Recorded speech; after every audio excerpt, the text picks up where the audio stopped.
In this video, I'm going to break down Batman Begins. Is this a deep movie, or is it just another delusion from a man that thinks he's a rat with wings? Let's break it down.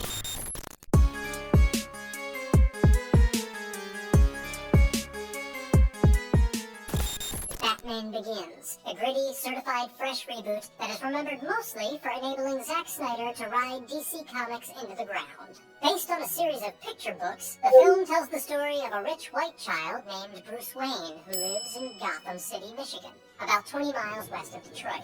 Bruce is a clumsy little pipsqueak, always falling down wells and getting his parents killed.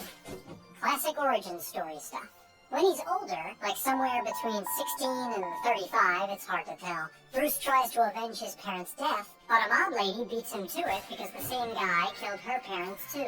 Bruce registers a complaint with the mob kingpin, but the kingpin is too busy defending the second commandment to care about some middle-aged kid with daddy issues. Bang! Bruce decides to go on a sabbatical to teach this jerk a lesson.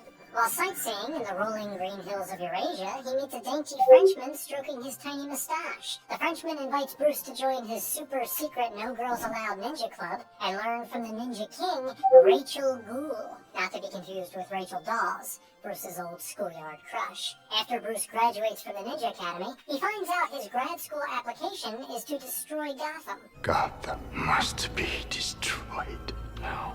Bruce flunks out in spectacular fashion. He goes back to Gotham to fight crime and starts calling himself Batman on account of his new, somewhat questionable fashion choices. I'm Batman.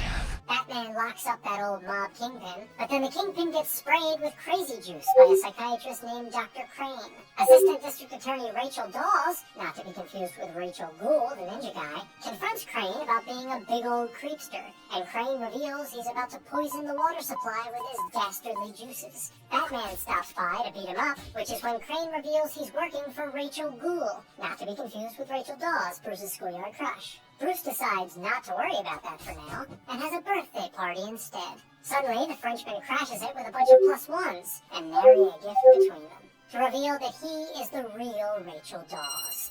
Rachel Ghoul. He plans to shoot a microwave at the water and make Crane's hallucinogen go airborne, rather than making people drink it. Since what plan isn't made better with extra steps? He traps Bruce under a pillar and leaves him there to escape. Rachel Ghoul puts the microwave on the above-ground subway so he can take it to the main water source, the Empire Wayne building. Batman gives chase and kills him in a way that allows Batman to maintain his moral superiority. Once Rachel is dead, it's time for Bruce to deal with Rachel. She's impressed that he's Batman and all, but also isn't trying to get caught up in all that noise. All the characters get promoted, and Batman's cop friend Jim invites him to the roof for a game of no-limit hold'em. Batman Begins explores the concept of fear, particularly as it relates to terrorism in a post-September 2001 world. Criminals in the film, such as the mob kingpin, use fear to prevent others from raining on their parade. Now that's power you can't buy. That's the power of fear. But the League of Shadows are more than mere criminals. You don't get to call yourself a league for nothing. They're terrorists whose goal is to undermine and dismantle society's established systems, then plant their own ideals in the rubble, like Lance Armbands did for MTV. Just like real-life human terrorists did on Earth. The League of Shadows seeks to panic and demoralize the citizenry in order to create instability. Watch Gotham tear itself apart through fear. The attack on the Empire Wayne building is not only a means to distribute the poison, but also an assault on a symbol that the citizens hold dear, their Empire Wayne of mind, if you will. The sequence is eerily reminiscent of the September 2001 attack on the World Trade Center in New York City, which was famously an outside job. Just as the World Trade Center stood as a symbol of world peace through skyscrapers, Wayne Tower is a symbol of Gotham's unity. To unite the city, and at the center, Wayne Tower. Theatricality is another important element of terror because what is mysterious is unknown, and what is unknown is theatrical. Theatricality and deception are powerful agents. Rachel Ghoul obfuscates his identity and foments rumors to make him seem like more than a mere human with a lifespan of only a few centuries. Are his methods supernatural?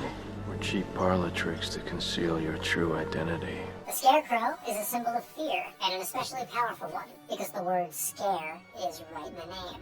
For his theatrical flourish, Bruce decides on a mouse with wings, and as the legend of Mouse Wing grows, the persona takes on a life of its own, striking fear into the hearts of cheeseballs everywhere.